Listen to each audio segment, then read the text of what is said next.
చిక్కుడుకాయ కర్రీ, టమాటా చారు, దొండకాయ ఫ్రై, వేడి వేడి అన్నం. ఎవరికి ఏమి ఇష్టమో అది తినండి. కూసం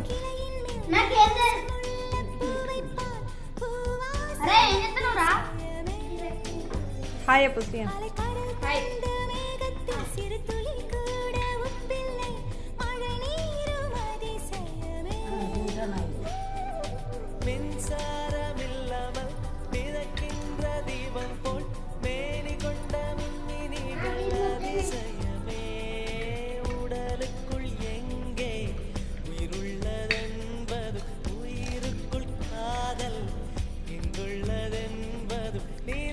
బాగున్నారు శ్రీయ.